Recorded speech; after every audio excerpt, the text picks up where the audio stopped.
Hello everyone, मैं जितेंद्र सक्सेना। आज फिर से अपन एसएससी, सीजीएल और सीएचएसएल के क्वेश्चंस करेंगे। ये लगातार मैं आपके लिए क्वेश्चंस ला रहा हूँ ताकि आप लोगों की अच्छे से अच्छी तैयारी हो। और ये क्वेश्चंस बैंकिंग के लिए भी बहुत अच्छे हैं। तो जो बच्चे सीजीएल और सीएचएसएल की तैयारी कर रहे हैं, साथ में जो बैंकिंग के बच्चे हैं वो भी अगर इन क्वेश्चंस को करेंगे तो उनकी अच्छी तैयारी होगी। तो आइए पहले क्वेश्चन से शुरू करते हैं। देखिए पहला क्वेश्चन है, sign A minus cos A, इसकी वैल्यू दे रखी है 23/37 और आपसे पूछिए sign A plus cos A की वैल्यू क्या होगी।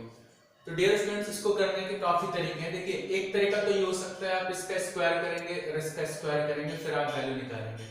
दूसरा तरीका आप क्या हो सकता है, दूसरा तरीका आप इस 37 को देखिए आपको पता है जो साइन की वैल्यू होती है वो आपकी लंब और कर्ण में निकाली जाती है, ठीक है ना, लंब और कर्ण में निकाली जाती है।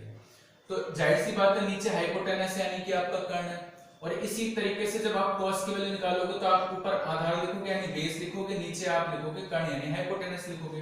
तो दोनों जगह हाइपोटेनस यानी कर्ण तो कॉमन ही आएगा, वही एलसीएम बनेगा। मतलब कहने का ये है जो आपका h है ये आपका क्या हो गया, हाइपोटेनस है।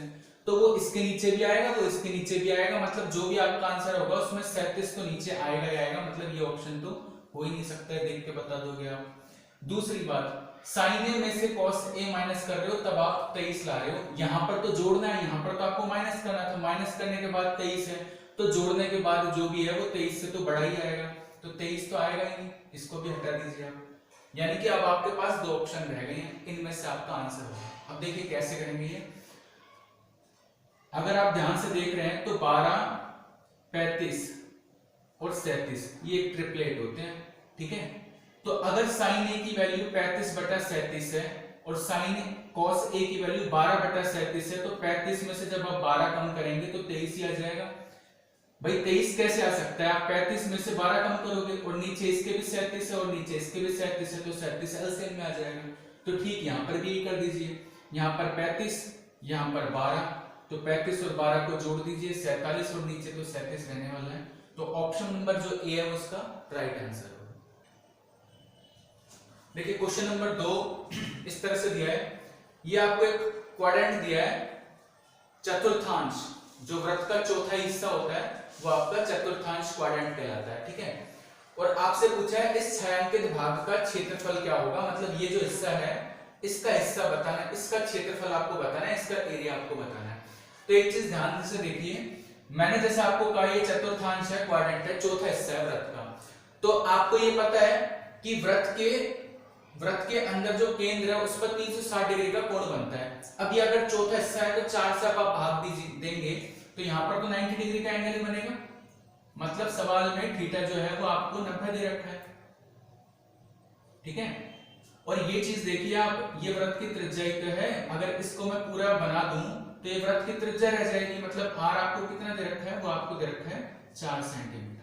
तो आपको इस हिस्से का क्षेत्रफल निकालना है। तो इस हिस्से का क्षेत्रफल निकालने के लिए डियर स्टूडेंट्स आप क्या करेंगे, ये जो चतुर्थांश है इसका क्षेत्रफल निकालना है और उसमें से ये आपको त्रिभुज देख पा रहे हैं ABD, इसका क्षेत्रफल आप माइनस कर दीजिए। तो चतुर्थांश जो होता है वो वृत्त का हिस्सा होता है, तो इसका जो क्षेत्रफल होता है उसका सूत्र होता है पाई r स्क्वायर थीटा बटा 360 डिग्री, ठीक है। और माइनस जो त्रिभुज होता है इसका होता है 1/2 बेस और इनटू हाइट, यही फॉर्मूला होता है। तो इसमें से जब आप इसको माइनस करोगे तो बच्चा हुआ सही निकल कर आ जाएगा। तो पाई की वैल्यू आप जानते हो 22/7, r का स्क्वायर करना है तो 4 का स्क्वायर करना है। थीटा आपको कितना दे रखा है, 90 दे रखा है और अपॉन 360 माइनस 1/2। बेस आपको कितना दे रखा है, बेस 4 है और हाइट कितनी है इस ट्रायंगल की, इस ट्रायंगल की हाइट दे रखी है 2, तो 4/2। तो यहां से 2 से 2 कैंसिल हो जाएगा, 90 से ये 4 बार कट जाएगा और 4 से ये 16 4 बार कट जाएगा। तो एक्चुअल में यहां पर कितना आ जाएगा आपका 88/7 और इसमें से आपको कितना कम करना है, 4 कम करना है। तो 88 की 1 से मल्टीप्लाई करेंगे 88, इसमें से आप 28 कम कर देंगे। तो 88 में से जब 28 कम करेंगे तो आपका 60, यानी कि ऑप्शन नंबर जो ए है वो इसका राइट आंसर हो जाएगा।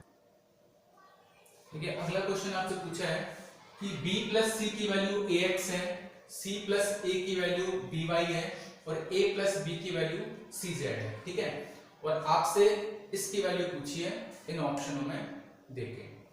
तो एक चीज आप देखिए, यहाँ पर a है लेकिन यहाँ पर a नहीं है। ठीक है, तो अगर मेरे पास तीन पद हैं a b c, उसमें से यहाँ पर a कम है तो मैं यहाँ पर a को जोड़ देता हूँ। अगर मैं a यहाँ पर जोड़ रहा हूँ तो यहाँ पर भी a ही जोड़ूंगा।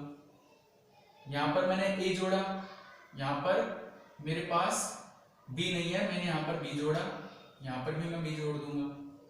मेरे पास यहाँ पर c नहीं है, मैं यहाँ पर c जोड़ दूंगा, यहाँ पर भी मैं c जोड़ दूंगा। तो इससे फायदा क्या होगा, देखिए इससे ये फायदा होगा, यहाँ पर abc आ गया, यहाँ पर भी abc आ गया, यहाँ पर भी abc आ गया। अब किसी भी एक पद को आप चूज कर लीजिए और उससे आपका आंसर निकल कर आएगा। मान लीजिए मैं इससे सवाल सॉल्व करना चाहता हूं, तो यहाँ पर a plus b plus c, a common आएगा, आप लिखेंगे x प्लस a। अब a के नीचे a प्लस b को ले जाइए और इसके नीचे इसको लेकर जाइए, यानी कि 1 बटा x प्लस 1 की वैल्यू जो आपके पास आएगी वो a बटा a plus b plus c आ जाएगी। ठीक है, तो एक चीज देखिए, 1 बटा x प्लस 1 की वैल्यू आपके पास a बटा a plus b plus c आ गई। 1 बटा y प्लस 1 की वैल्यू आपके पास क्या आ जाएगी, b बटा b a plus b plus c। और इसी तरीके से 1 बटा z प्लस 1 की वैल्यू आपके पास क्या आ जाएगी, c बटा a plus b plus c। आप एलसीएम क्या लेंगे, देखिए मैं आपको समझाने की कोशिश करता हूं। आप लिखोगे a बटा a plus b plus c, फिर आप लिखोगे b बटा a plus b plus c, फिर c बटा a plus b plus c। तो एलसीएम तो आपका a plus b plus c आ गया, यहां से a फिर b और ये c, तो ऊपर भी a plus b plus c है और नीचे भी a plus b plus c है, वो आपस में काट देंगे और ऑप्शन नंबर ए इसका राइट आंसर हो जाएगा। देखिए अगला क्वेश्चन है, यदि कोई संख्या n है उसको आप 7 से भाग दे रहे हैं तो 4 शेष बच रहा है। ठीक है, अगर 7 से उस संख्या को पूर्ण विभाजित करना है तो वो संख्या क्या होगी, अपन को n के रूप में इस संख्या को बताना है कि n के रूप में वो संख्या क्या होगी। तो देखिए इसके दो तरीके हैं। देखिए आपको पता है जैसा जैसा संख्या का व्यवहार होता है ठीक उसी तरह का व्यवहार उसका शेषफल भी करता है। ठीक है, तो या तो इस संख्या को आप 4 से कर दीजिए, ठीक है, या फिर आप इसका दूसरा तरीका क्या है, देखिए 7 से भाग दे रहे हैं और 4 बच रहा है, ठीक है ना, 4 बच क्यों रहा है, 4 उसको वापस दे दीजिए, मतलब संख्या 11 हो सकती है, 11 हो सकती है। अगर आप 11 में 7 से भाग देंगे तो 4 ही बचेगा। तो या तो आप इस सवाल को 11 से सॉल्व कर लीजिए, अदरवाइज इस सवाल को आप 4 से भी कर सकते हैं। मैं दोनों से आपको आंसर बताता हूं, बिल्कुल सेम ही आएगा। देखिए अगर मैं 11 से करता हूं तो n की जगह मैं मान लो 11 रखता हूं तो 11 माइनस 1, तो 11 में से 1 गया तो कितना बचेगा 10, 10 तो 7 से विभाजित होगा नहीं, ठीक है। आगे चलते हैं, यहाँ पर अगर मैं 11 रखता हूं तो 11 दूनी 22, 22 में से 1 कम किया 21, यानी कि ये संख्या 11 से ये संख्या 7 से विभाजित हो जाएगी, ठीक है। इसके बाद यहाँ पर अगर 11 रखते हैं तो 11 और 5 16, मतलब 7 से नहीं होगा। इसी तरीके से 11 या 33 अभी भी 7 से नहीं होगा। अब मैं आपको ये बताना चाहता हूँ ये सवाल शेषफल से भी हो जाएगा, मतलब 4 से भी हो जाएगा। तो देखिए 4 में से 1 कम किया 3, तो जो 3 है वो 7 से तो विभाजित नहीं हो रहा। इसी तरीके से अगर n की जगह मैं शेषफल 4 रखता हूँ तो 4 दूनी 8, 8 में से 1 कम किया 7, तो 7 जो है वो 7 से पूर्ण विभाजित होगा। हमने 11 से भी यही आंसर निकाला था। n की जगह 4 रखिए तो 4 प्लस 5 9, 9 तो 7 से विभाजित हो ही नहीं रहा। इसकी तरह से n की जगह 4 रखिए तो 4 दिया 12, 12 भी 7 से विभाजित नहीं हो रहा। तो मैंने आपको दोनों स्थिति में बता दिया, इसका आंसर बी हो। देखिए क्वेश्चन में आपको ये दिया है कि जो मार्कअप प्राइस है वो 8,440 रुपए दे रखा है, ठीक है, और उसको बेचा जा रहा है 7,440 रुपए में, मतलब ये इसका सेलिंग प्राइस हो गया, और इससे 7% की हानि भी हो रही है। तो लागत मूल्य से कितने प्रतिशत अधिक पर अंकित किया गया, ये पूछा गया आपसे।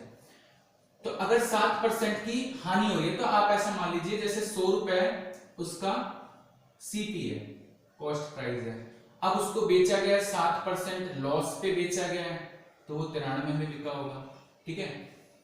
93 यूनिट इसकी क्या हो गई, सेलिंग प्राइस हो गई, विक्रय मूल्य। एक्चुअल में सवाल में यही तो दे रखा है 7,440, इसका क्या है विक्रय मूल्य है, तो ये 93 की वैल्यू हो गई।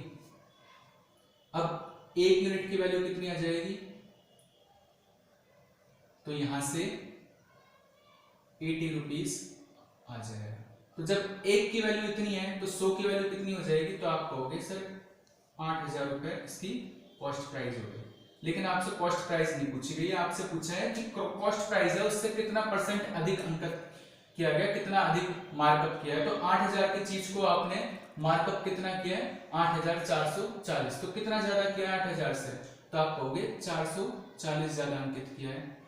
ठीक है, कितने पे, 8000 पे, और मल्टीप्लाई 100। तो 2 जीरो से ये 2 जीरो कैंसिल हो जाएगी, ये आपस में कट जाएगा। तो 44 में 8 से जब आप डिवाइड करोगे तो 5.5% इसका आंसर हो जाएगा, जो कि ऑप्शन नंबर बी है।